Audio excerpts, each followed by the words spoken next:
Ready on the east? Ready on the east. Ready on the west? Ready on the west. Get going in 3, 2, 1.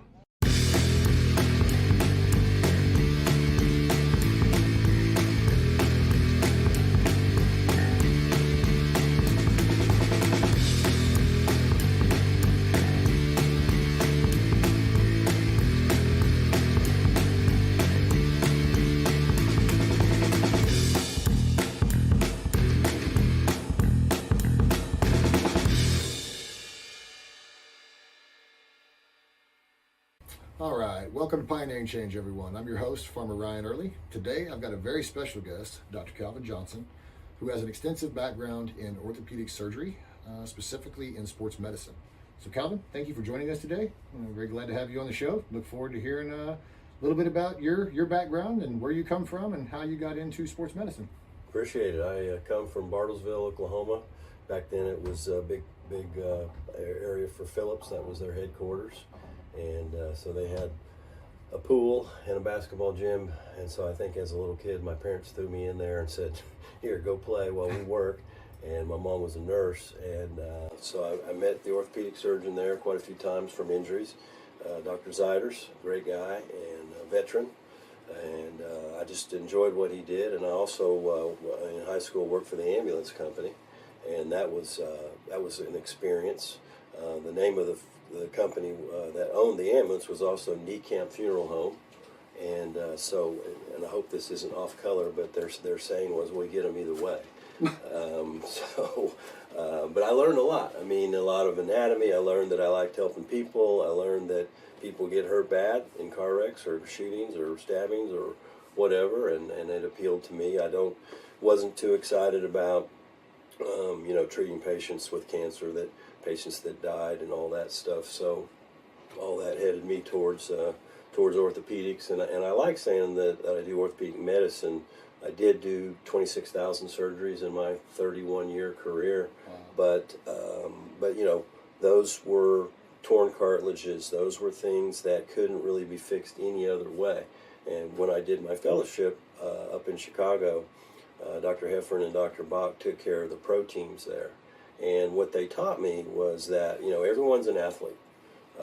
Professional athletes obviously are different.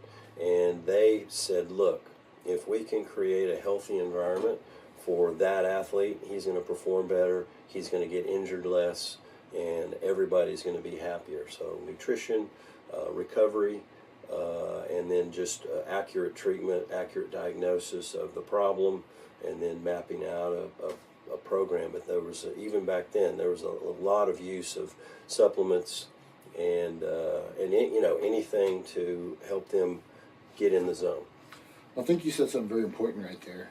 In those three things, I like to start with the third one, accurate diagnosis, right? It's hard to develop a nutritional plan or a treatment plan or even lay out treatment options if we don't have an accurate diagnosis, if we're not actually, and so today I feel like so often many PCPs or family doctors are quick to refer out to specialists, and I know I've dealt with this personally in my family with my wife. We got sent to a cardiologist, and they said, no, it's not a cardiologist, it's pulmonology. So we got to go look at pulmonology. The pulmonologist said, no, it's cardiology, right? You go back to cardiologist. So we go back to cardiologist. He said, oh, yeah, it's me. And he figures out what was going on, and luckily nothing to be worried about. Everything was good. Jordan had an enlarged carotid, and it was getting worrisome, right? You could see it actually enlarged and pulsating, and so after going in and getting everything checked out, turns out everything was good. So, but it was a scare. But at the same time, that's $3,000 worth of copays and 7 months of getting back to where we have a good safe field. But had that been something more serious, I feel like 7 months it may not have been an option, and so. I think that as we're moving forward, I'm working with a lot of primary care physicians, family health care doctors, and more of them I feel like are starting to look a little closer versus just referring out immediately. And 100 years ago, that was medicine, right?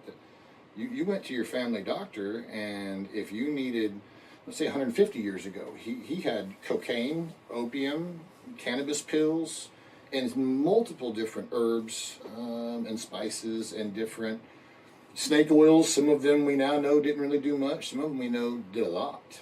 And many pharmaceutical drugs were patented based off of some of those plant-based medicines that were very common 150 years ago. Somewhere around the teens, 20s, 30s, pharmaceutical medications started really becoming more prevalent, right? And that's when I think modern medicine has kind of been built out of, and now it just, I am starting to see physicians, Dr. Meehan in Tulsa, several of them that are now utilizing natural homeopathic nutrition and plant-based programs across all spectrums prior to jumping straight to a prescription or straight to referring out to a specialist. And I feel like that's kind of a good trend. Yes. If you will. I know you've got some really neat stuff that you and your wife have been working on with oxygenation Right. of the blood. And I'm sure some viewers would love to hear more about some of that. Yeah. Well, and just to back up, what you said was huge. Modern medicine is different. I won't go into how different. I'm 65. I don't take any medications. I do take supplements, and I do exercise.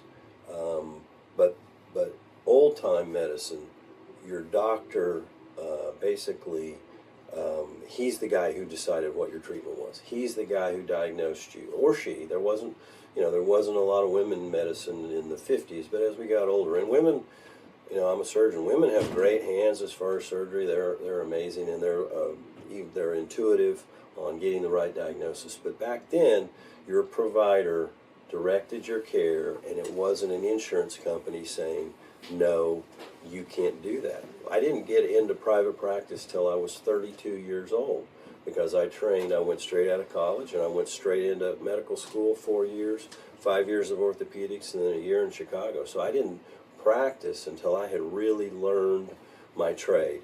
And the number one thing that Dr. Kopta, who was one of my head doctors, said, you have to have the right diagnosis, and no matter what. And you do that by talking to your patient. You do that by examining your patient. And yeah, we may do an x-ray or a test or whatever, but 95% of the time, I can figure out what's going wrong with somebody by talking to them and listening to them and examining them. Not on some little computer over here, getting the note to Cigna or Aetna or any of those other entities. Yes, sir. Yes, sir. Now, again, you mentioned you were at Chicago. How long were you at Chicago? 89, 90. 1 year. It's called a fellowship, and so it's an extra year of training. I really enjoyed sports medicine. We were laughing earlier, but my career got cut short. And at OU, I was walked on as a freshman and got cut from the team, and so at that point I had to get serious and start studying. But I learned a lot. I mean, athletes, everyone is an athlete. Every person, if you break your hip, you're an athlete, and you've got to figure out how to recover. Hopefully we can, we'll have things like the ozone therapy. What ozone therapy is hyperoxygenation of your blood. It's all organic. It's all you. It's not anything added. That's like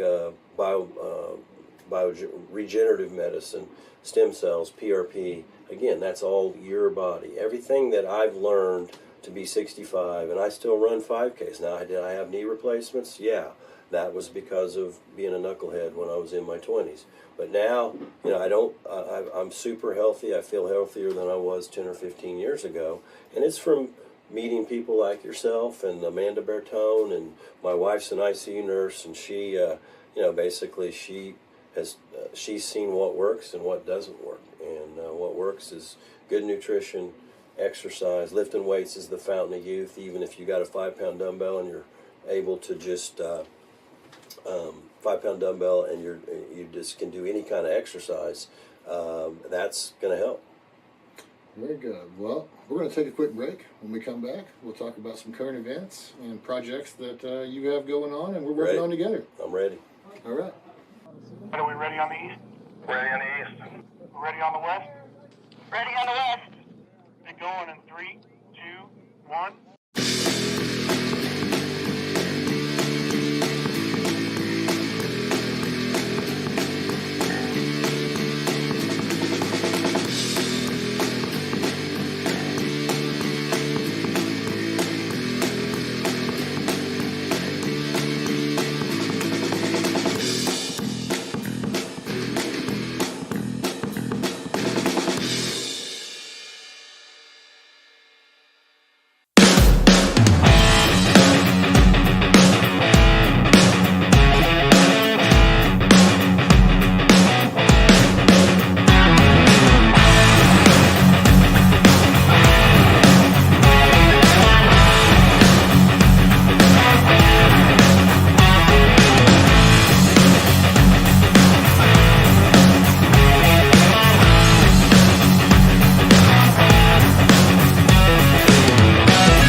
we're back. Dr. Calvin Johnson here on Pioneering Change today. Calvin, we have already talked about some amazing things. We kind of left off, we were talking about ozone therapy. And I'm glad you brought it up because I was going to ask you about it anyways. Yeah, good. Well, so would you talk a little more about that process, Yeah. what the benefits are, what it's an alternative to, if you will? Correct. Well, it's the books on it are this thick. Yes, sir. The thing is, it's been around for over 100 years. And originally, it was used as a disinfectant on surfaces to kill bacteria before we had antibiotics. And so simply what we do is we draw your blood out. We use a UV light to change that O2. Everybody knows H2O is water and just oxygen binds, and it makes it into an ozone. Everybody says, well, ozone's bad. No, ozone layer of the stratosphere is only bad because it has nitrates and sulfides and all those negative things that go with it. Our body thrives off of oxygen. And so what ozone therapy does, we oxygenate that blood into ozone, and only about 3% of the cells do that, and then we pump them back into the body. We don't add anything, we don't subtract anything, and basically it is an optimal treatment for anything that's caused by inflammation, and that can be cancers. We have patients who've had improvement from their cancers, and do we say it cures? No. Sure. It's an adjunct, to whatever their chemo doc or whoever is giving them, but it's a recovery agent. The mitochondria in your cell is the engine, and basically this is like putting high octane gas and the best oil you can put into your engine, and it makes those cells more efficient. At 65, I have 2% of the stem cells I had when I was born. This generates our cells to make more cells, our immune cells, our joint cells, our organ cells, everything, is improved by this simple 30-minute procedure. Now, can you do it wrong? Absolutely, but it's a proven entity. It's like ivermectin. It's been around forever. It's been studied. And so just what I would say is Dr. Schellenberg out of Utah has a great book on ozone therapy. Research it. And then there's people that are doing it in every city. It's not crazy. I mean, I hear stories about stem cells costing $20,000 and this and that. This is nothing like that. But there's some very good doctors in town that are doing it, and it's I like Warren Buffett's quote, now that I'm the third richest guy in the world, I want to be the oldest. And so this could help Warren Buffett. Maybe he just needs to come to Oklahoma and get some ozone therapy, and we'll make him be the oldest. There you go.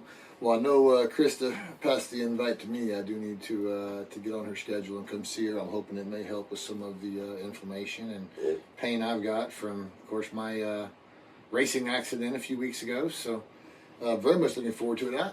I guess this would kind of be like, Jordan, my wife, did a hyperbaric chamber protocol, right? Where she goes in the hyperbaric chamber, oxygen, enriched chamber. Very good treatment. And essentially, what you guys are doing is bypassing all of that and actually directly infusing oxygen into the blood.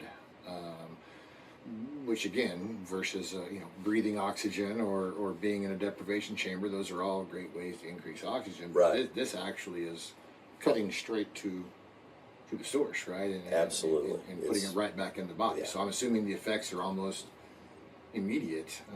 Well, as far as yeah, I mean, we had Krista's dad down. He's from Durant, and he's had heart surgery and all that. He's 88 years old, and long story short, he had an oxygen level of 70. Normally, it's going to be 95 to 100, and so he did the traditional things, and they said, look, it's not your heart. He was on oxygen, and he could go about 10 feet, and he had to stop. So he was staying with us.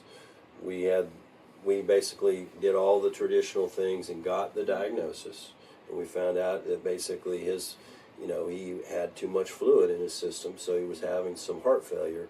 We did an ozone therapy on him. The only thing we did different was just the ozone therapy. We didn't do anything different with his oxygen. So his oxygen level was 72. Overnight, the next day, went to 92. wow. and he was able to walk and function and go home because he doesn't like big city Oklahoma City. He's from Kingston, and he's been at home Not a bad partying little like a place rock to be. star ever since. He loves sports, and like we called to check on him. He and his friend Donna were down there watching the sports games, and they're big Cowboys fans. And it just, I was worried that we were going to have to put him in the hospital. And when that happens for this problem, it's the outcomes really aren't very good. Now, I know you've also, you mentioned earlier stem cells, and you've done some work with some T-cell or stem cell. Stem cell, not T-cell. Yeah, stem cell basically for just treating joints. About 15 years ago, I went to Switzerland, International Cartilage Research Society meeting, and met a lot of European doctors that had been doing these biologic injections, PRP, platelet-rich plasma, and mesenchymal stem cells. Again, organic. We're taking that out of our body, blood draw, put it in the joint, put it in the tendon. And one of the newer things that I think is really legit is ultrasound. With all the Clarius is a very good company, and they use AI to basically put the ultrasound down onto our elbow or on the knee or wherever you put it, and you can literally see through the sound waves that bounce off of the different tissues. They have different densities. Yeah. And so that way we know exactly where we're putting the injection. We can also diagnose. Like we said, we can diagnose tendon problems, soft tissue problems, and then you basically, we're always trying to be cost effective, minimally invasive, and great outcomes. Well, I think that is the future, is utilizing modern technologies and even modern medications when it calls for it, along with natural therapies, I guess would be the proper terminology for T-cells, stem cell, etc. I think that excites me as much as anything. Absolutely. To know that there are groups that are looking into developing, that have been developing that, not looking into it, pioneering some of that stuff. And so that is just freaking awesome. Yeah, Love well, I mean, especially for those of us, well, anybody that's injured or wants to recover, but especially, being over 50, I saw my parents age, and, my dad broke his hip, my mom had heart issues, and, they were back in the days when smoking was healthy, True. and they'd quit, but they, their last years weren't as active and as fun as I would love to have them be, but, they did well, and a lot of that was because they had good nutrition, good hydration, and I intervened a few times. They tried to do chemotherapy on my dad's prostate cancer when he was in his 70s, and I got a second opinion. Go get a second opinion. You heard it from the doc. Go get a second opinion. We get second opinions on trips to do this, or houses, or cars, or whatever. Relationship advice, whatever, right? Like, yes, well, we're going to stay away from that. I'm not an expert in that area. So, Dr. Archer was older than this guy, and he said, look, Calvin, your dad is not going to die from prostate cancer. Yes, they can treat it, and yes, they can make his PSA go down. So we didn't do it. My dad died at 93 from a broken hip. The cancer never took care of him. So get a second opinion. Research this stuff on your own. Don't believe me. Don't believe anybody. Just ask their source, and then go to that source and say, yeah, this makes sense, or no, this doesn't make sense. But don't let somebody else guide where you're going to be with your health. I love it. We're going to take a quick break, and we'll be right back to talk about a project that we're working on together. Awesome. Are we ready on the east? Ready on the east. Ready on the west? Ready on the west. Get going in 3, 2, 1.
All right, welcome back to Pioneering Change. Again, we've got special guest, Dr. Calvin Johnson in the house, giving us a little bit of history and insight into his experience in orthopedics and specifically sports medicine.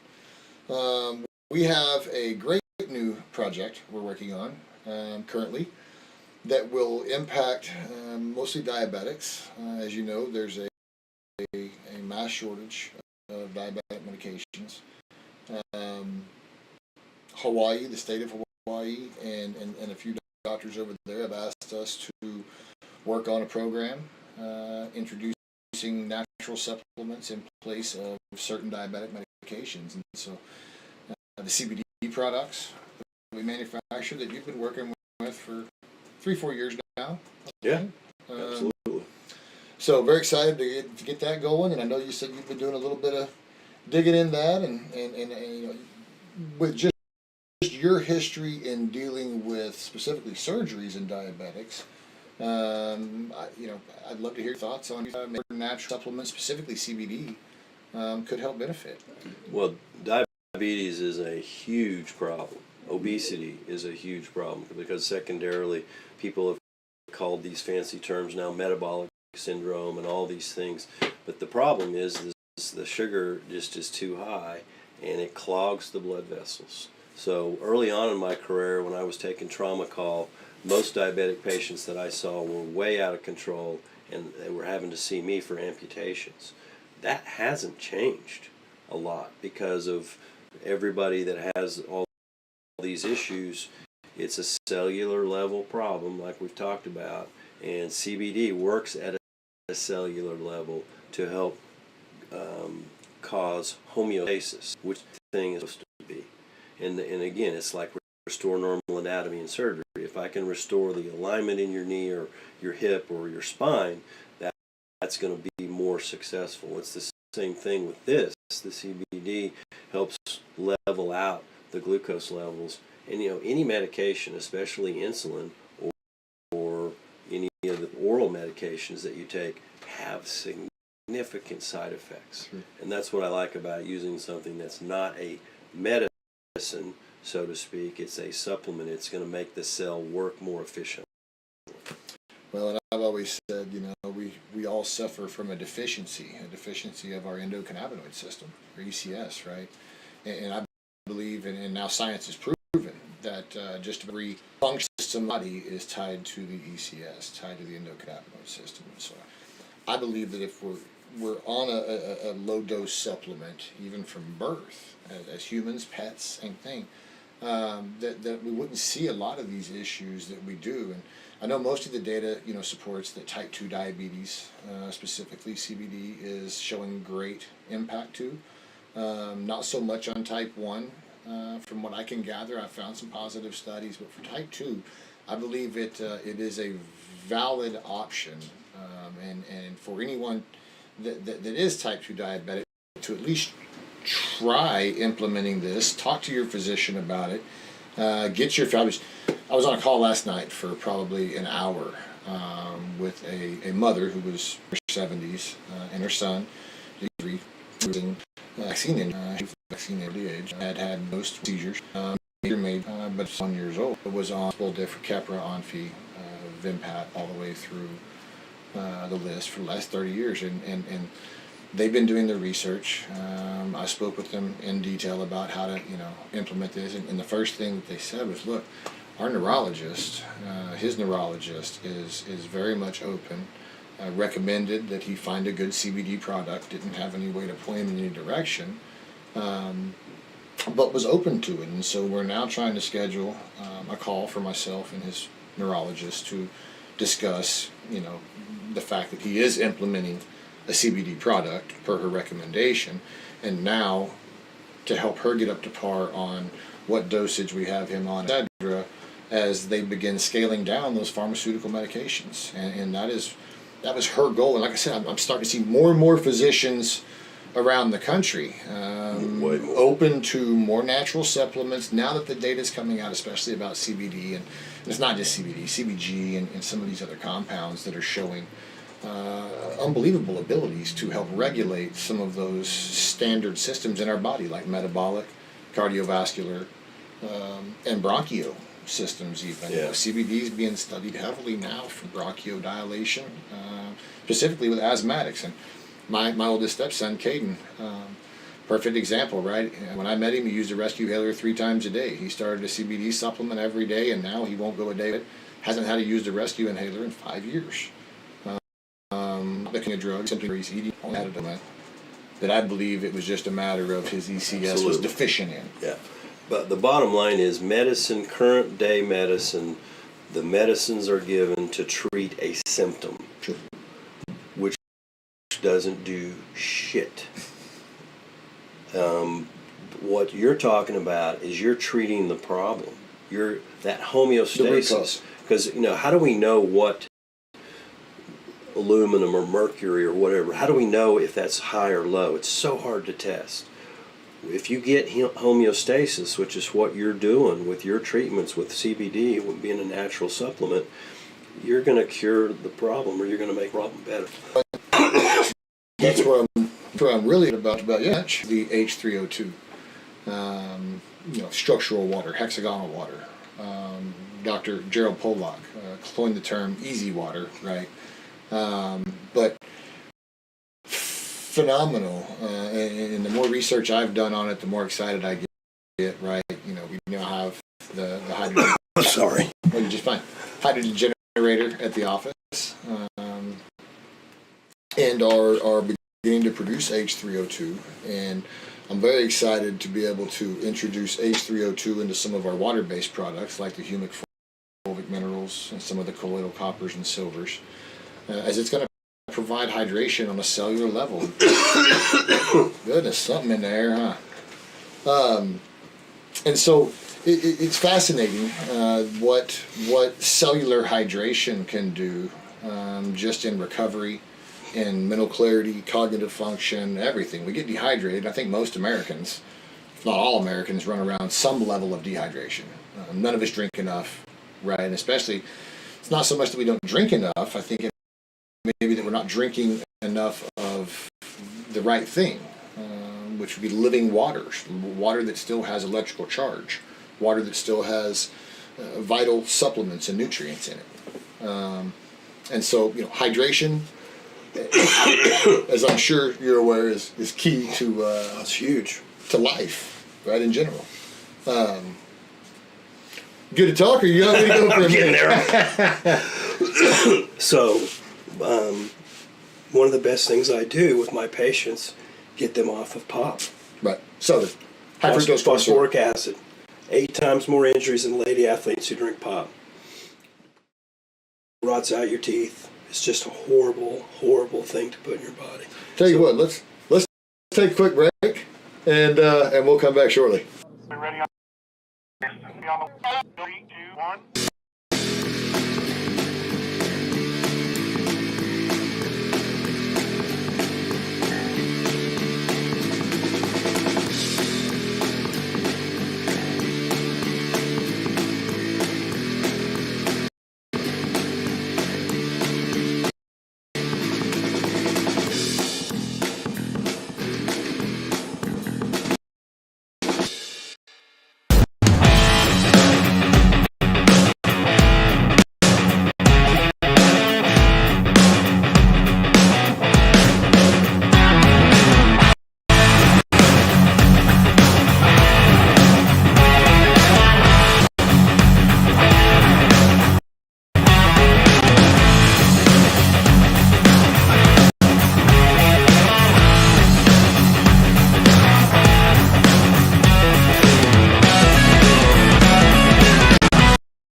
All right, welcome back. We're here with Dr. Calvin Johnson, and we were just discussing a few current events, from UFOs to train derailments. To, Yeah.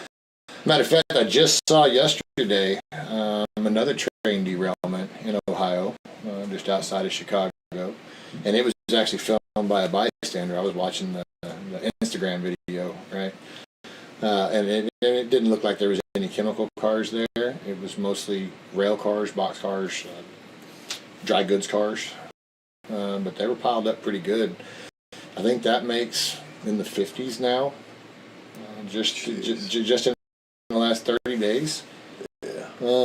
And so, they say historically that the 1,000 derailments a year happen, and that nobody just reports them, or they don't get reported. And now that it's getting attention, but I like to dig a little deeper, see a little more intuitive is what it is. And so like with the Ohio incident, I did see that our Pete Buttigieg made the trip out there finally. I think it was a few weeks too late to really instill confidence in the people of East Palestine, but he did make the trip. And here's my deal. If there was 4 carloads, so we're talking, 10,000 gallons, 20,000 gallons in a carload, depending on size of the car, how big they were, of vinyl chloride in there, and those were spilt. Not all spilt. Sure, a lot of it was still in some of those tanks, right? Maybe all of it leaked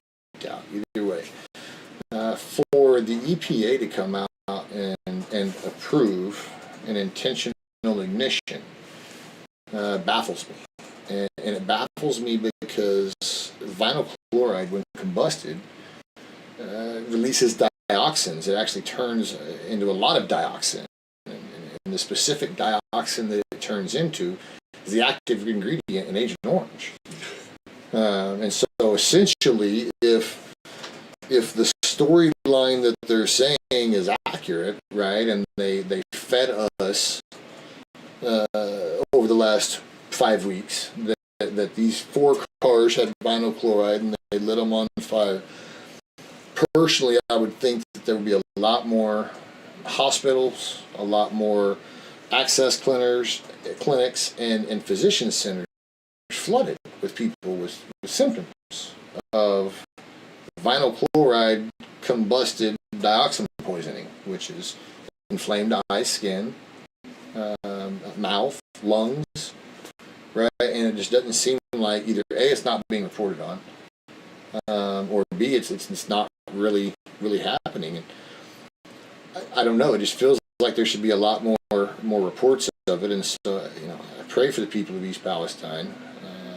I also looked into some reports that showed it's mostly Amish, which is very fertile, very very very bountiful land, and what ulterior motives may be behind someone to say that there was a train derailment with these chemicals, and some way of trying to get that land bought or acquired. I don't know. I just there's a lot of rabbit holes to go down when you search DuckDuckGo, and a lot of them lead to what seems like some pretty accurate things, or at least things to question.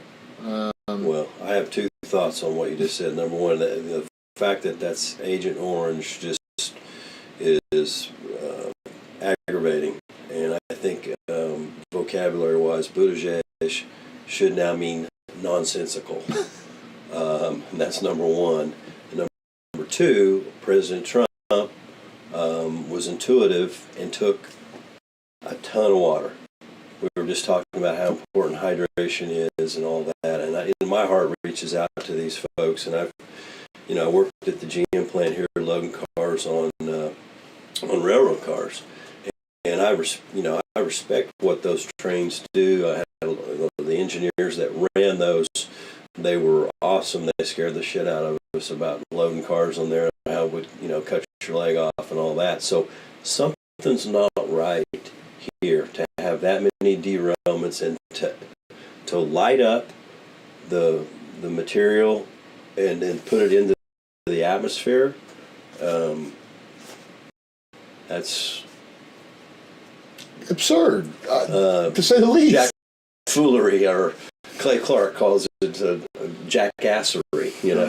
Well, and watch some of the videos of the ignition, right? There's a bunch of videos out there that show these, train cars just up in flames and firefighters standing there with hoses with no hazmat suits on, reporters standing 100 yards away with no hazmat suit. And again, just understanding hazardous chemicals, transportation of hazardous chemicals, cleanup of hazardous chemicals.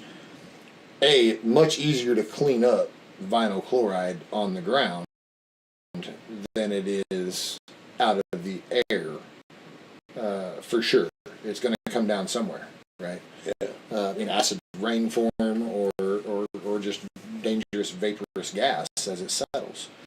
And two, if you were going to ignite such hazardous chemicals, knowing that this converts to the active ingredient in Agent Orange, you would not allow anyone within miles and would have to evacuate hundreds of miles in whichever direction the wind blew, for risk of immediate reaction to that being in the air and the water. So it doesn't make sense to me. It's mind-boggling, and I think time will tell as this story rolls out and as more and more facts are done. But FEMA, a president, right, who was nowhere to be found, overseas in Ukraine, writing more checks, which seem to be limitless and with no bounds by now, versus with the people of East Palestine and providing relief and looking for answers, using the full force of the government to figure out why and how to stop it from happening again. That's what government's main function is to protect the people, right? To provide a safe place for our people. Otherwise, what are we paying them for? Why are they there? And with anything, follow the money. Follow the rail owners back to their political partners, and I think you'll find more and more connections. However, it's just astonishing that the sitting president of a nation, is not there to support his nation in time of need and is more concerned with giving our tax dollars away to what seems to be an endless war now that we're 13 months into it. So we didn't have any endless war when Trump was here. I want him back. He was definitely working on ending it, and I don't care what the current president says about the exit from Iraq being his fault. There is 100% at fault there for Mr. Biden's plan. So, he is running in 2024. Of course, most of everybody here on the Patriot Party Network is in support of a Republican replacement, I would say, to say the least. Definitely, President Trump. I hope he goes hard. I hope he runs hard. I know Ron DeSantis announced his interest in it. I don't think he's formally announced his presidential bid yet, but I'm sure we're not far away from there. And so I hope that it doesn't create too much political divide within the party to be able to, allow the Democrats to pull one off, cheating or not. Whoever wins, I want them to love Patriots the way that we do here in Oklahoma. You had Roger Stone on one time, and he said we have more Patriots per square foot in Oklahoma than anywhere else, and let's keep it that way. But having taken care of a lot of folks, and one of my mentors was in Vietnam, and just you can't say enough about what these guys, the Patriots, have done for this country. And DeSantis is a patriot, Trump is a Patriot supporter. I think we're going to do okay with either one of those guys. I'd love to see Trump win and then DeSantis do 2 more down the road, but they're not going to listen to me. Yeah, well, we'll see what happens. But they do listen to us about the Patriots, and that's what I'm proud of about Oklahoma. When we had the bombing, I was downtown at St. Anthony's, and we knew something bad had happened, and we got the first 60 patients. But those firemen, those highway patrolmen, those patriots, those previous military guys, every single one of them was down there, and they were all running to the bombing area, just like 9/11. And I was so impressed with our community, but our medical community too. There was no bickering. There was everybody was working as hard as they could, and that comes from your leadership. That comes from your leadership supporting your military and your military keeping us safe. Absolutely no. And Oklahoma, I call it the red state, one of the freest states in the country. We're a 2A sanctuary state. Oklahoma, Texans, most of us here in the Midwest, I think, are going to have a not quite as difficult of a time in the future, right? Especially should Democrats get elected again. I think our state government is pretty solid. I've had former Senator Jake Merrick on the show in the past, and Jake for the State is a great website to go to get information here in Oklahoma about legislative changes that affect both positive and negative. He's staying on top of quite a bit of current events and topics, and give him a follow, JakeForTheState.com. But I think that as we enter this next election cycle, we're going to see hopefully a peaceful next year or two. No more summer of love. I fear and prepare for more rioting, more unrest, more civil disputes as they try to drive a wedge even farther again as we roll into the next election cycle. And it's getting old. I'm tired of it. I hate it. Most Americans want a safe place to raise their family. They want a good paying job that's steady. And to do that, we've got to get our foreign trade partners and policies under control. On that note, we're going to take a quick break, and we'll come back and talk about some foreign trade and policy. Ready on the east? West. Ready on the west? West. Pick up 1.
All right, welcome back to Pioneering Change. Got Dr. Calvin Johnson in the house today, and we've covered some pretty good topics from health and medical, and national disaster, and even a little bit of political, right?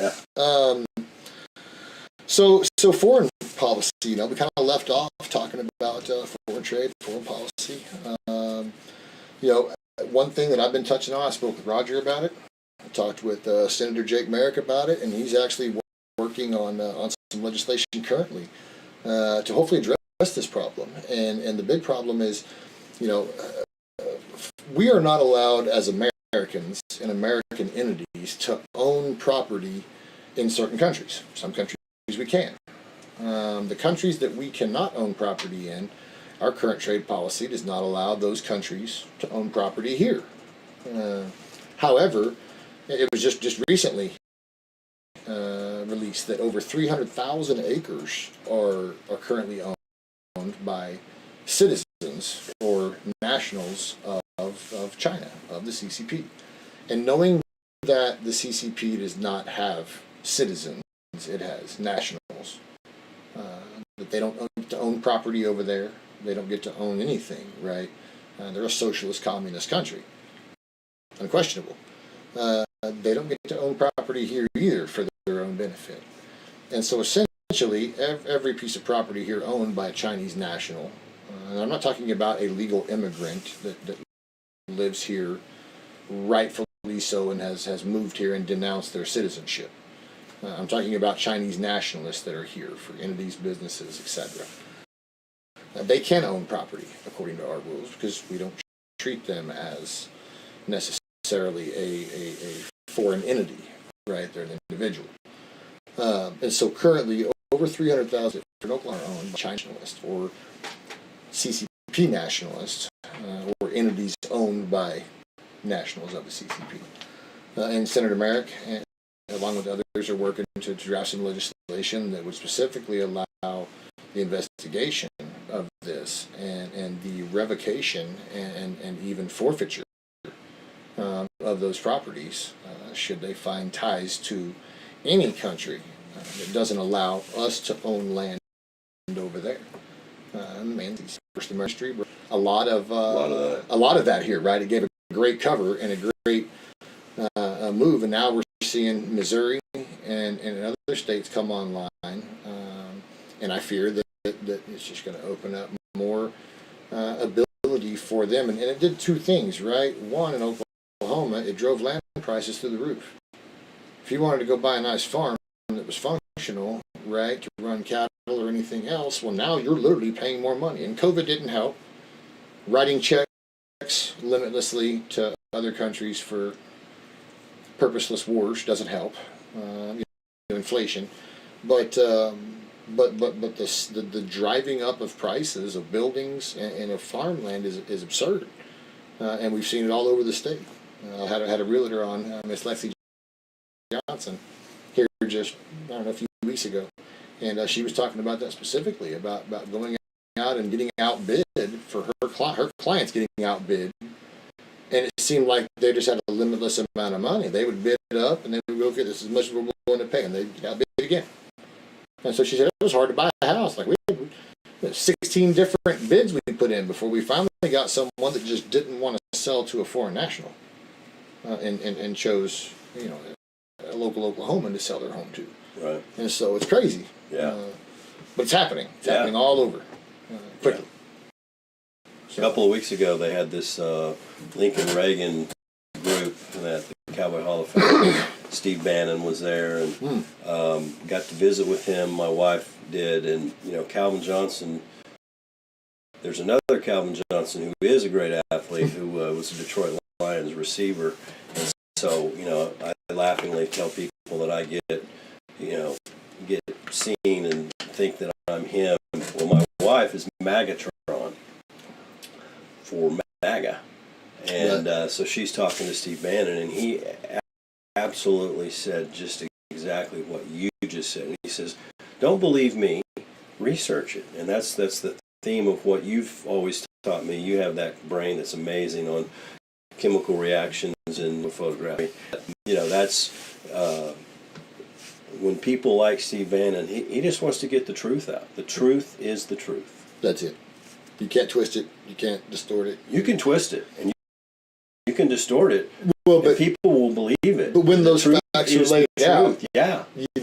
and the problem is now, we had a great conversation with Senator Merrick about the difference in woke and awakened, right? And the woke want us to believe that the sky's not blue and the grass isn't green, and that up is not up and the down is not down. Yeah, right? and God doesn't exist. And that God doesn't exist, and that that's a major you problem. can choose your gender, and that we should accept that, and then what's wrong with us for not accepting that the sky is not blue, right? And it's hard as a born in Oklahoma Christian, right, family, God, and country, right, of the values we've been raised on. It's hard for me to accept and understand how someone could even think that. And then I think, okay, well, that falls right back to several different classifications of body autonomy, right, of drugs, and our thoughts on decriminalization, cannabis specifically, right, how it's been demonized, and we're supposed to just accept that this is not good for us and that we should do this over here when really this may be the right thing for us all along. And so again, wake versus awakened, right? Woke versus awakened. I think that now we're seeing more and more come out, more and more realize that maybe I shouldn't have jumped in line to get that first vaccination or that second one or that booster or that last booster. But I think a lot are starting to realize, and that I'm getting a lot of reach outs of, okay, how do I proceed forward now? How do I protect my body? How do I get this the bad stuff out, right? How do I detox and quit listening to liars? Some of those are physicians. Some of those are leaders. You gotta quit listening to them. I feel responsible for my family. You do too. But we both know that our wives run the family and they run the health, and they are intuitive and they are smart. And so listen to them, research the heck out of it. And I hate the medical tree, who's telling the truth. I mean, go to people who tell the truth, but they're not scared of telling the truth. Right. And I'm not, and you're not. No, it's do your research. Dr. Robert Malone has an amazing story to tell. I met him at CPAC in Dallas. I mean, amazingly smart guy, and he's got a bad right knee. I didn't notice that when he was walking, and that's how we struck up a conversation with him. But when I was there, it's so fun to be around like-minded people, like the people that are listening here. We're like-minded, and we're not asking for handouts. We're asking for the truth, and we're asking for our military to be able to do their job. Absolutely. Matter of fact, we have an event the Patriot Party News Network is putting on down in Bowie, Texas. It's a Patriot Party Roundup. I'd love to invite you down as my guest. Love it. I'll be there. Where is it? It's in Bowie, Texas, April 29th. Awesome. Day after my birthday.